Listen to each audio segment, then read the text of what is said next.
This is a big year for us. 34 new styles, which is the biggest release I think we've had since the company's inception, to be honest.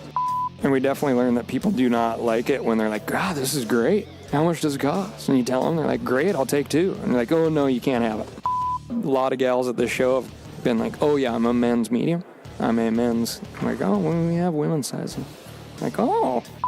Deal, I did quite a bit of spot and stock mule deer hunting in this thing and, you know, dragging my gut across the prairie. And it holds up really, really well. I got a real nice mule deer in this piece this year, and I know one of our good product testers, Steve Ranella, got a damn nice mule deer in this piece this year too. So it's proven lucky.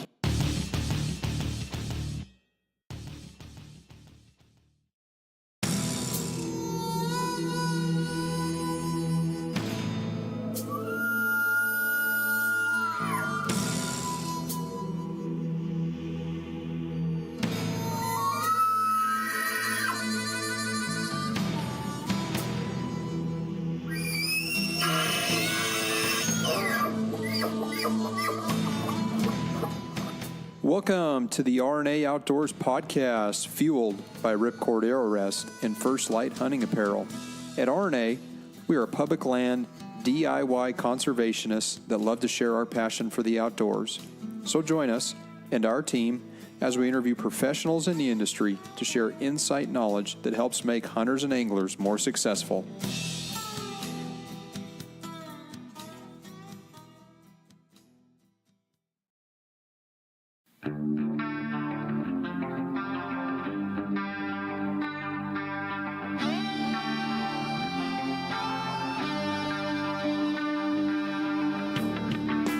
Hey listeners, subscribers, and fellow outdoorsmen and women.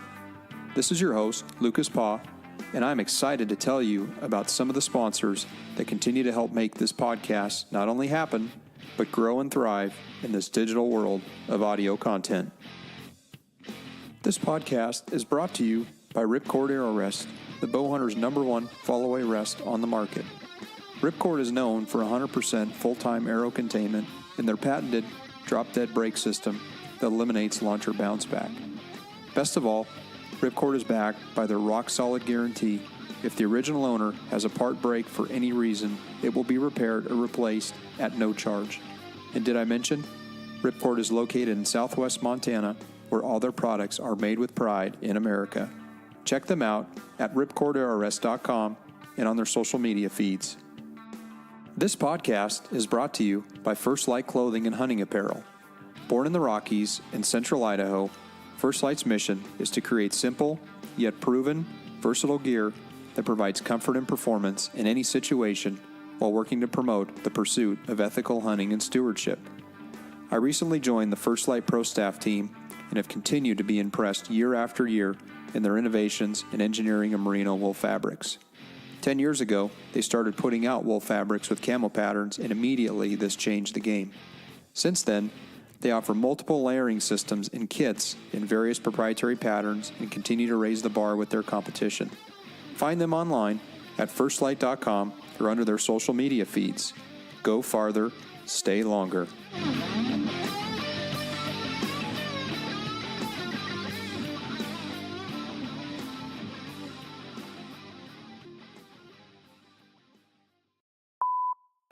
All right, listeners, welcome to the R&A Outdoors podcast. I'm your host, Lucas Paw, coming to you from the First Lite booth here in Dallas at the Dallas Safari Club show. This is the first trade show of the year, and definitely excited to be here. This is day 2 of the show, so it's starting to get a little busier.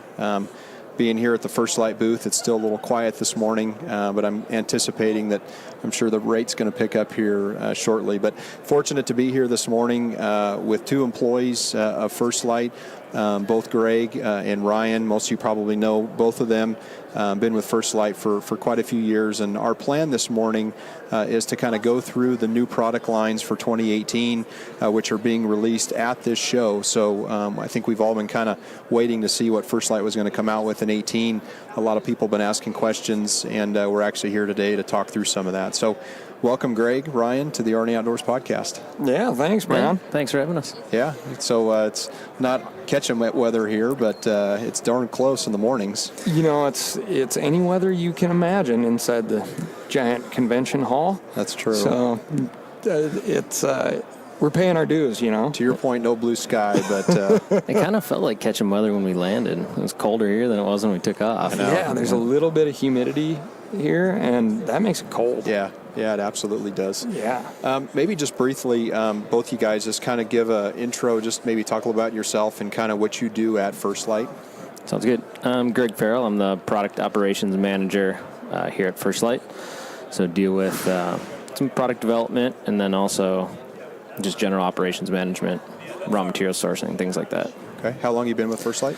I came on as an intern on the customer service and sales side of things, a little over a year ago. Okay. And then moved into the product department in the last year. Cool. Been with the product department last year. So intern program, that's neat. You guys bring in folks to kind of intern and test drive them a little bit and then see how they work. That's neat that you came in through a system like that. Made it through the vetting process, I guess. I can imagine that's rigorous. It's not for everyone. We actually stole from the youth of America by taking Greg on full time. He was a teacher. Said, you're going to quit that. We need you here. Yeah. That's cool. Yeah. And Ryan. Ryan Callaghan. I am the Director of Conservation and Public Relations for First Lite. Worn a lot of hats over the years. So, and I fancy myself a real product tester too. So, all those fancy photos you see of Ryan, he's got all that new gear on and testing it out in all those different areas and environments. Yes. But yeah, we got a bunch of new gear this year. And we put it all through the ringer, and it's always exciting at this gig because ever since the company started, we've always just tweaked things because we're always using the stuff. And everybody, I always say it's a ridiculously active office. I'm not sure compared to places you've worked in the past, but it's pretty... The fitness level is slightly higher than, other environments I worked in the past. But yeah, to Ryan's point, this is a big year for us. 34 new styles, which is the biggest release I think we've had since the company's inception, to be honest. So yeah, it's a big year. Yes. And the first time, from what I understand, you guys have had a storefront at a trade show as well. Yeah. This is the first time that we've actually sold. So this second year doing consumer shows, and first time that we've ever really opened up shop on a consumer show. Sure.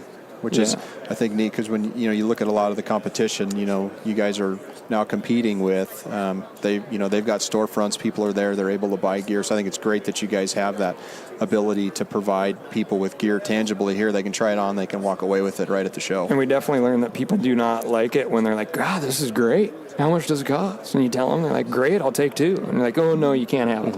You got to order it online, and we'll send it to you. Just kidding. Yeah. No, okay. There's been a lot of excitement, I think, around the retail booth this year. Yeah. Good buzz. Yeah, good. Well, maybe what we'll do is we'll just jump in, and maybe what we'll do is we'll just walk through. If you guys want to kind of start from one side to the other, we can kind of walk through the new releases for 2018. We can talk about each of the materials and the different fabrics, and we'll just kind of go from there. How's that sound? Sweet. I think wool is the appropriate place to start because that's the base layer. But that's kind of what. We'll work around people here. We're live and in action on the trade show floor. So, all right. So, Catalyst is what we're calling the new Softshell. We have a pant and a jacket for 2018. I mean, to be totally honest with you, I've always kind of despised soft shells. I don't know where they fit in my kit, especially for backcountry hunting. They never pack down well. They're kind of bulky. They're not like a puffy jacket that you can jam in and around things in your pack. And they just kind of don't do enough for me. So I really had to force myself to be in this stuff this year. And I've been very, very impressed. So the thing that I like probably most about the jacket and the pant is the fit. It's definitely an active fit, and it allows you to then layer this stuff, whereas traditional soft shells, that's just not a possibility because there's just too much there. And you get great abrasion resistance. They're tough. They breathe super, super well, and the breathability is just kind of this thing that will probably pound too much from a listener standpoint because it's just so critical to being comfortable. And Gregg worked on this stuff a ton. So for sure, I think the big thing and the thing we're most excited about with this system is you really have to kind of forget what you know about current soft shells. The construction of this piece is different than most soft shells in the fact that it's a 2-layer piece. And what we mean there is we actually most soft shells have a membrane between the face fabric or the front of the piece and the interior lining, and we took that out. That membrane is typically what gives you that boardy, uncomfortable, not layerable feel. With removing that, these pieces truly are crazy breathable, but also with a great DWR finish. So you still get the wind and water resistance, but it's more breathable, more comfortable. And with that, one of the foundational pieces of these soft shells is the fleece lining on the inside. It's not just a dumb fleece lining, it's a 37.5 fabric, which is an active particle fabric. So that fleece lining is actually pulling moisture away from your body and pressing it to the outside of the piece, so you don't get that clammy, sweaty feel that sometimes we can experience in soft shells. One of the things I always think about with soft shell is how loud they are, like the swishing that happens when you're in the forest, but this stuff looks ultimately really quiet from the standpoint of the design and the material. Yeah, and that's something that I never really, like my style of Western hunting, I'm never like, oh, that's too loud. This is crazy quiet. It's like absurdly quiet stuff. Yeah, it is. It's quiet to the point that I grew up in the Midwest. I cut my teeth in whitetail hunting, and I spent a lot of time this season in a tree stand with this jacket. And any of the whitetail guys out there, people that know whitetail hunters, they're extremely, extremely picky about how quiet their clothing is. And I would never hesitate, and I didn't, to use this, even in a tree stand setting. It was phenomenal for that, and I was super impressed with it. Cool. So kind of almost like a 3-season type system. I mean, technically. This is one of the most versatile systems I think we have, in the fact that, from east to Midwest, it's a great tree stand piece, and then, in the far west, the Mountain West, we chased mule deer in it. I chased elk in it, late season elk this year, and it was really versatile and awesome for that as well. Cool. Yeah. Good. What do we got next? What do you think, Gregg? You picked the next one. Do you want to should do the SEAK as long as it's out here? SEAK pants. So SEAK jacket, which is our bomber shell, came out last year. So we've had multiple seasons in that at this point from a testing standpoint, and it's just been a bomber work jacket. An insane amount of days in the field, and then onto the ski hill and everything else that you can do in it. Southeast Alaska fishing, whatever. And the pants were something that just needed to be right.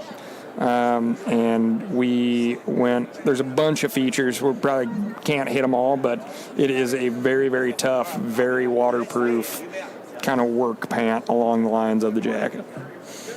Yeah, so SEAK stands for Southeast Alaska. I mean, the jacket was designed for, you're going to be in the rain from sunup till sundown for multiple days. It's a super burly 3.5 layer full waterproof jacket, and the pants are designed the exact same way.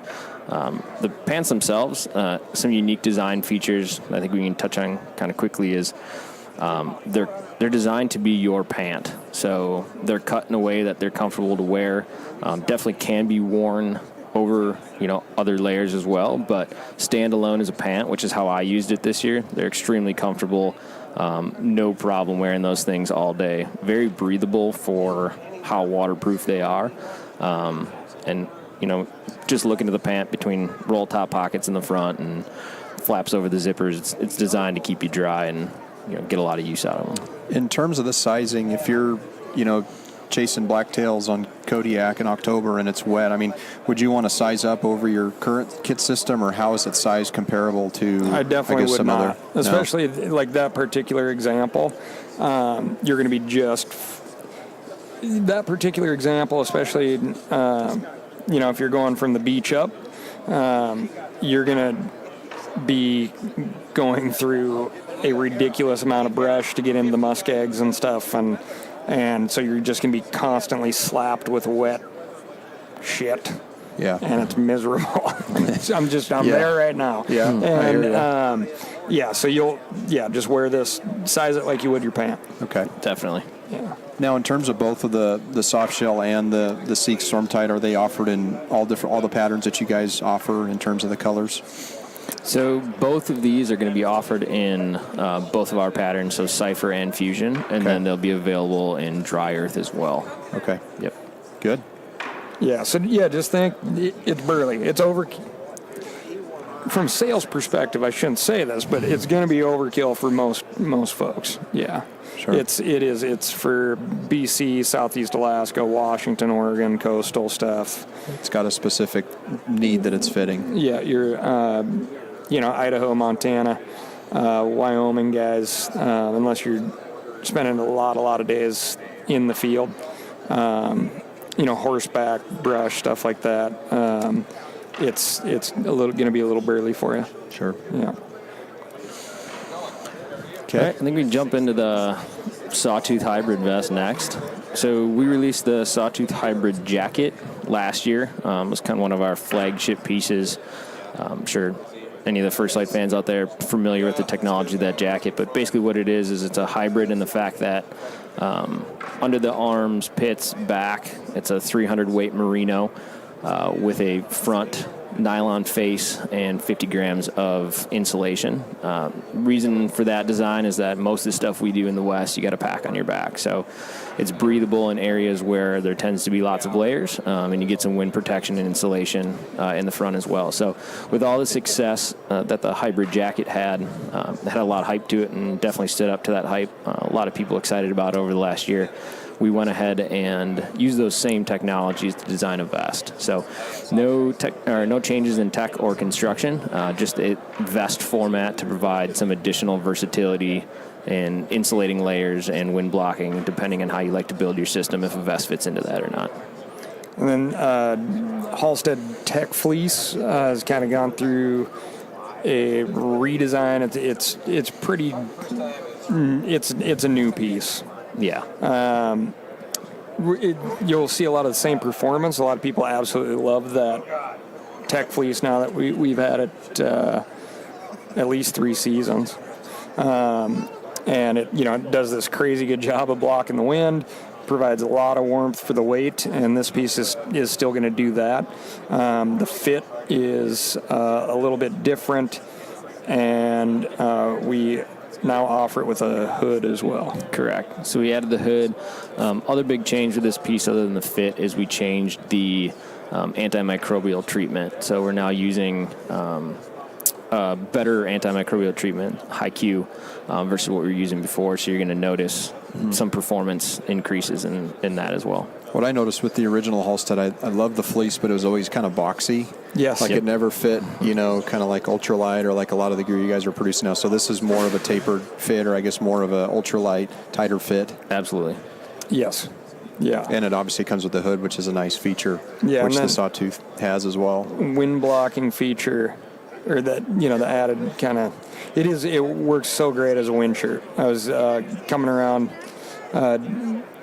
a long stretch of very exposed trail, horseback, and just 40 degrees, or probably 50 degrees, but just a 10, 15 mile an hour wind the whole time, and that thing was amazing. Cut it well. Yeah. It was great. One of the things I really like is that you guys have brought back the actual zipper, because I know on the Springer vest you used to have the zipper over the chest, and that kind of went away in the last rendition of the vest. But I'm glad to see it's perfect for elk calls, right? I mean, you can slip them in there, or Absolutely. a lot of other different things. It's nice to have that chest pocket.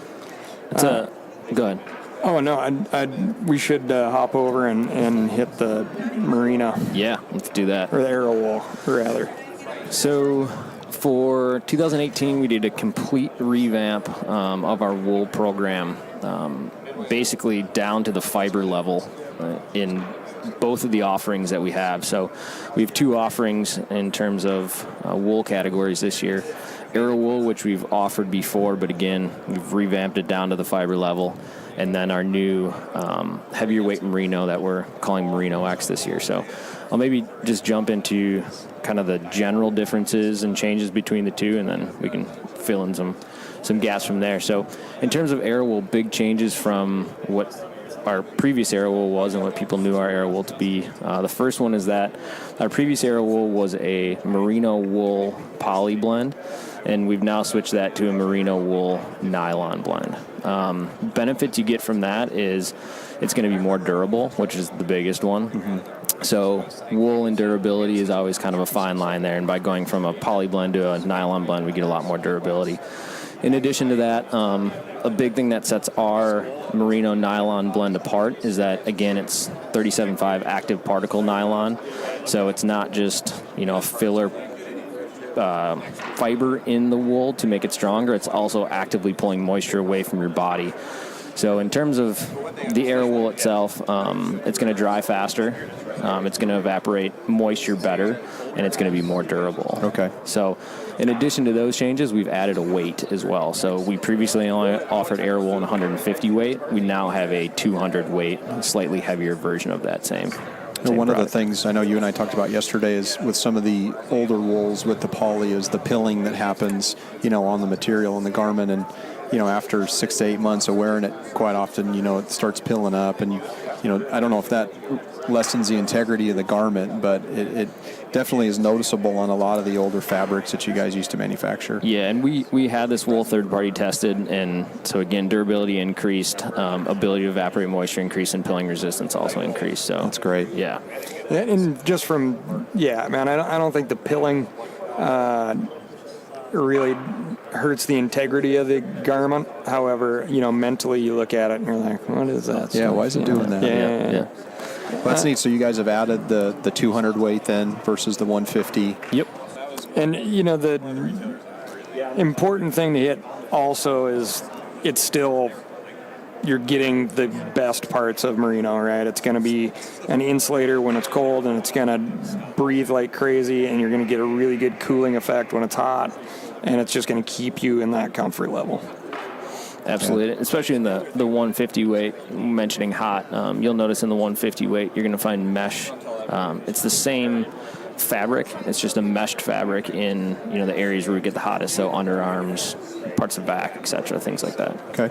Any changes to the Corrugate short, or very similar for this year? Corrugate short will be same as last year. No big changes there. Which, if you don't have, Awesome shorts. yeah, They're amazing. We spend more time in those, I think, than anything else. Yeah. Those are great shorts. So we can move over to our 2 heavier weights then. So we said the arrow wool comes in 150 weight and 200 weight. We have 2 heavier weights of wool, a 250 weight, which we're calling all the styles within that weight. They're the Kiln, and then the Furnace, which is our Expedition 350 weight. Both of these fall under our MerinoX category.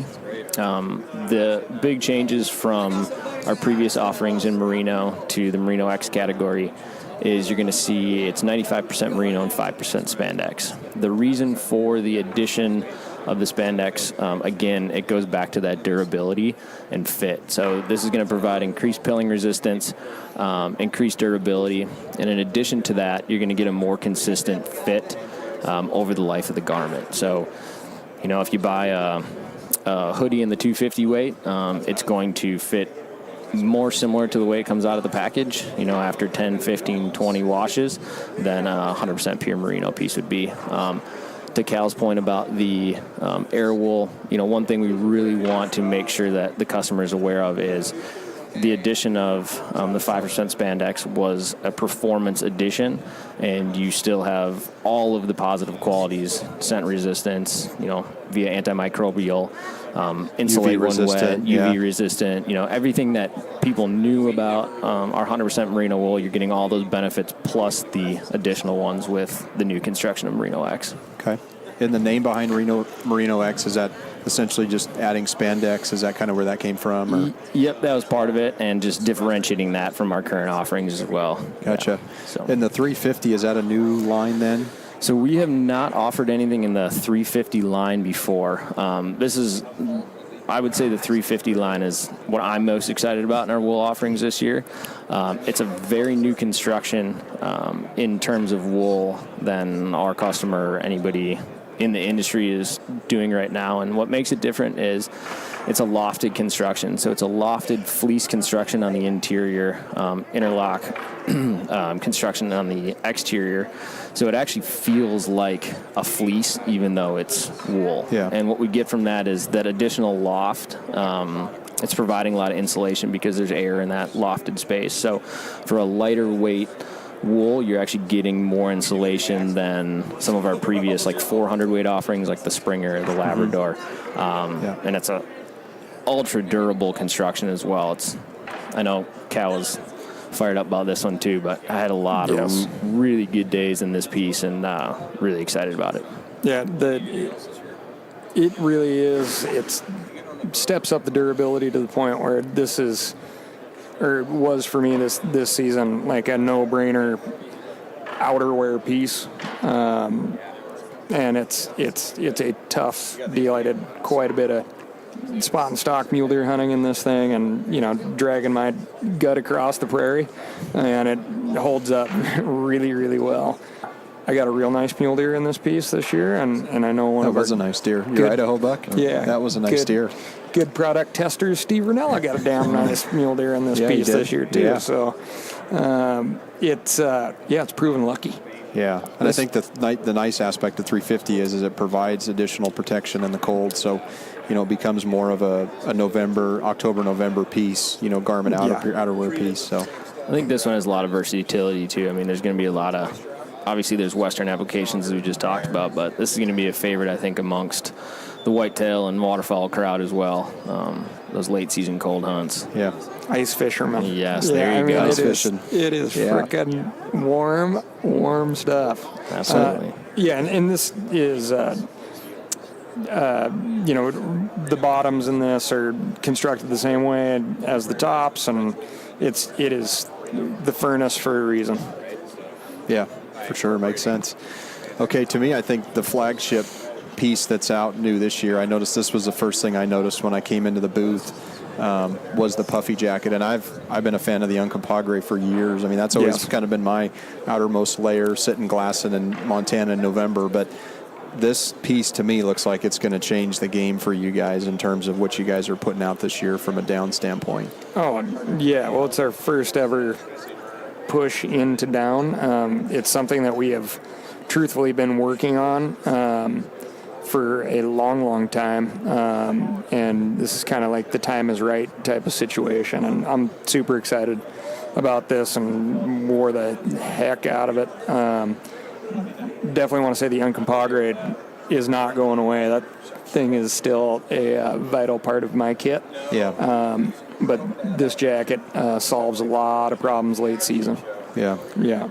We truly believe that this is going to be a piece that really transcends, possibly even our market. There's really nothing else out there in terms of the down story and the technical construction of this piece. And to speak to that, the down story with our piece here is that it is pure down. So we have 800 fill downs, very high quality. In addition to that, we've added in, I spoke about the 37.5 particles, 37.5 poly clusters within our down, and what that does is it provides additional loft and makes sure that the down stays lofted, but it's working the exact same way 37.5 does in the rest of our products. It's pulling moisture away from the body. So just like that insulation in the Uncompahgre that makes it so awesome. that's essentially the exact same situation that's going on inside the down jacket too. So now we have a down piece that, with 800 fill and the insulating properties that come with that, you also still have a piece that's pulling moisture away from your body and going to keep you dry and keep you comfortable. But this thing has non-sewn through baffles, so you're going to get a lot of additional insulation there because you don't have those cold spots where air can come in. It's got a fully insulated, fully filled hood as well, which I found like late season mule deer this year. You get up on the top and just pull the glass out and tuck into that thing, and you're in a very, very comfortable spot. Yeah, and that hood construction, we get a lot of compliments on our hoods in general, but this one for this particular piece is better than, I have a old ice climbing belay jacket that I use. This hood is superior to that. It's superior to any that we tested on the market. So I think this piece opens up, a new world in terms of the hunting market. When you think of extreme, stuff overseas, hunting ibex and Marco Polo sheep, you could make the current systems work, but you'd have on multiple layers. This to me solves, hunting muskox up north. These are garments that will open up to me a different line of hunting that in the past, not to say you guys couldn't meet that with like the Uncompahgre, but this adds a different element to it. Yes. No, this is a, it can be very versatile jacket, but it also hits that niche. Yeah, for sure. It's definitely one of those pieces you pull that thing on and you have a immediate sense of security and understanding of the insulating properties and the warmth that comes along with that piece. Yeah, and the Uncompahgre pant, so the puffy pants, those are staying synthetic because those, you always rip your pants and you don't want to leave a trail down the mountain. Sure. The down jacket with the puffy pants is you can sit for a long, long time, and that's always what it takes. Yeah, so. And the other thing you talked about is you can pack them down to where, like some of the Softshell and the other systems, it's hard to compact them in your pack if you're not wearing them. But like the Uncompahgre, you can get it into basically a darn near the size of a hamburger and stuff that thing in your pack, and it molds and it kind of fits to where it's versatile in your pack too. So yeah, and the weight of this down garment and the puffy pants is, you cannot. I help guys with hunts all the time, and you cannot come up with an argument that doesn't justify this stuff. Like, it is, it's going to be a key chunk of kit for a lot of folks. Sure. Absolutely. Okay. Abrasion resistance. Corrugate, yeah. Yeah. Corrugate's a good kit. The Corrugate Jacket, it's same material as the pant, very lightweight, super, super breathable.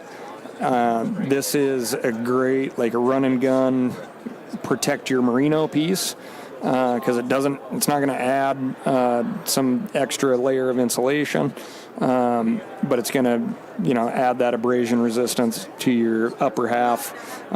If you are, moving, basically like the way we elk hunt out west is what I think of a lot. Like you're on the move and there's some sprinting involved from time to time, right? So quail hunters going through the thorns. A friend of ours was using this hunting coos deer here just a couple of weeks ago in Arizona. You get that bruck brush and ocotillo and stuff that's just nasty thick. Yeah, and just critical piece. Yeah. Any change to the pant or same pant this year? Pants will be the same. No changes there, and I think you guys pretty much summed up the jacket. It's if nothing else, you can think of it as protection for your merino when you do have those instances where you're busting through brush and still breathable. Yeah. A little extra armor on the outside. Sure. Yeah, it'll buffer the wind a little bit as like a ridge running jacket early season. If you're looking for something minimal, it weighs next to nothing.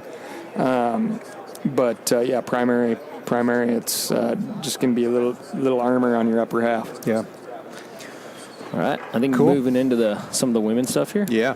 I think, when I think about this line, I think this is another piece that sets you guys apart is, most most of your competitors aren't putting out a woman's line of camo, and so women are having to fit into men's lines of gear, which they can, but it doesn't fit them right. But I mean, this to me is a competitive advantage that you guys have, is offering somewhat of a kit system for a female hunter.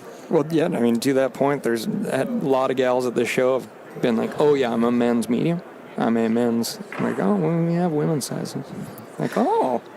And to the kit point, too, I think we are now to a point where, our female customers can fully outfit themselves with a kit from us, which is great. And some of them may have been frustrated at the time it took to get here, but it's really, really important for us, and kind of the cornerstone of our women's line is we want to provide all of the same technologies and features that we can in the men's pieces and the women's pieces, and we want to make sure we're doing them right. So So any changes or anything new versus what you guys have brought out from last year from the women's line? Yeah, absolutely. I think first thing we'll just, because it is base layer, we'll start with the wool. So this year we're now offering women's wool in 3 different weights. So it'll be available in those same categories as the men's, the 150 weight and 200 weight Aero wools, and then also 250 weight MerinoX. So within those categories, you're going to see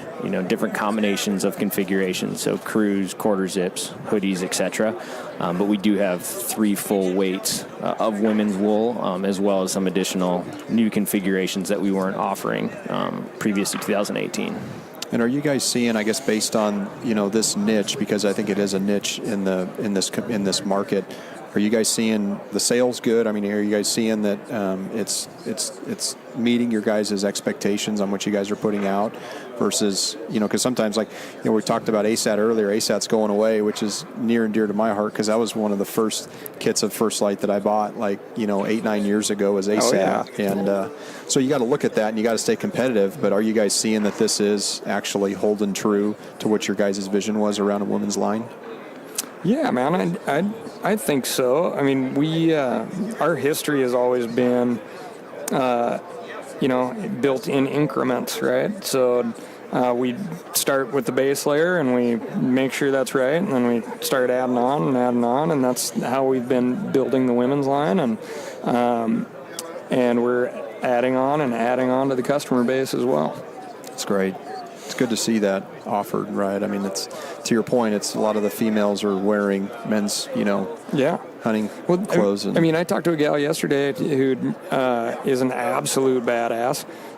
She's killed more stuff than I ever will in my entire lifetime, and she's like, she had worn First Lite, and 70-some-year-old gal, and she's like, she owns men's long john bottoms. And I'm like, boy, let's fix that. Yeah. Here we go. Yeah. I think probably our most exciting addition to the women's line for this year is the addition of the women's Sawtooth hybrid jacket. So we spoke earlier about the men's jacket, and it's been around for a year now, and had a lot of extremely positive feedback. And we offer now that same piece in a women's configuration. And this is one of those pieces that I think we have gals come into the office all the time, and they're like, oh, I love that jacket. I wear it in a men's small. And, well, no, we got a better option for you. So let's get you fitted and we'll actually get you the right size. Again, it's the same technologies as the men's piece. Nothing changed other than, we made it in a configuration that fits a woman's body type better. So cool. Excellent. Most of the gals that have used this one are pretty excited about it. Well, I think that was really kind of the quick and dirty. We could definitely go into detail on a lot more, but without being able to see it, I'd say just stay tuned.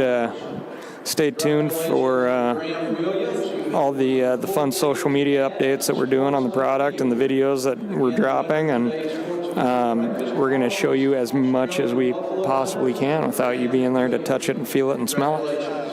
What's your guys' plans on release date of this gear? The wool's going to be first, and it's going to be in stages throughout the spring. So most of the spring months we'll start seeing this stuff hit the website, and now that you guys are going direct sale, so basically everyone will have to funnel through your website now to get this gear. Yeah, pre-orders we're planning on starting in March, I believe, right? Correct. Pre-orders in March. In terms of seeing the gear and getting more info on it, again, The social stuff, we're going to be releasing it slowly. And up until then, the stuff will all hit the site in terms of tech specs and pictures and things like that in March. We're going to start our pre-sale a little bit earlier than we have in the past.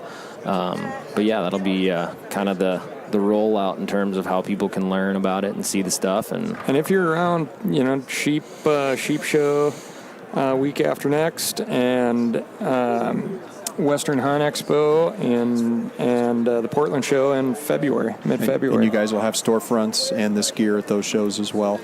Yes. Okay.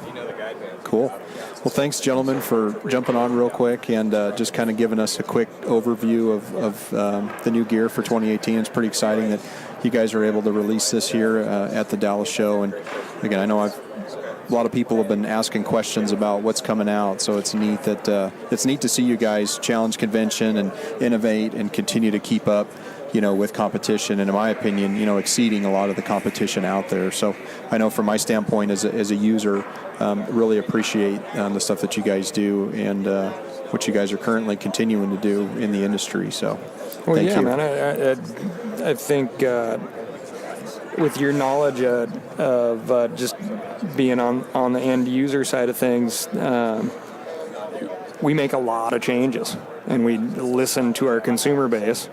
And, a lot of where we are right now, it has come from the consumer base. It's like, hey, my Merino's awesome. I love it. It just gets a little bit baggy. And now we're tightening up that fit, just as one example, right? Yeah. And we're always listening. Yeah. And we're always using it ourselves. So I've always said feedback is a gift and it's free. So, absolutely. Good or bad, absolutely. It's always good to be open to people's feedback and your users' feedback. So this is great. Well, again, thanks, guys. Appreciate your guys' insight and look forward to seeing you guys at a few more shows and in the future, and excited to see what First Lite has to offer in the future. So anyway. Thanks for having us on. We appreciate it. And obviously, we're excited about the big release for us this year and excited to share it with everybody, and appreciate the time.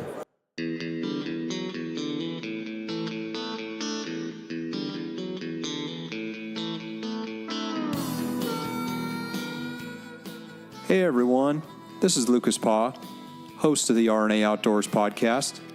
Please check out Podbean and iTunes. If you have an iPhone or iPad, go to the podcast app on your device, search for RNA Outdoors, and hit the purple subscribe button. When doing this, it will automatically upload when new podcasts are loaded, and they will download into your queue. For Android users, you can access the podcast through Podbean, Stitcher, or use our website, www.rnaoutdoors.com/podcast. In addition, under the RNA Outdoors podcast channel, please leave a review and a 5-star rating. These reviews help boost our popularity and outreach. You can also follow us on our social media outlets, Twitter at RNA Outdoors, Facebook, RNA Outdoors, and Instagram, Rod and Arrow Outdoors. All links are in the show notes as well. If you like what you've heard, we hope you'll pass along our channel to your friends and colleagues. Keep up the good fight. We cannot sit by and watch the public lands devoted to wildlife protection wither away. There's simply too much at stake. Make your voice heard, speak up, and get involved with conservation efforts, and know that every little bit helps. As we say on the mountain, go farther, stay longer.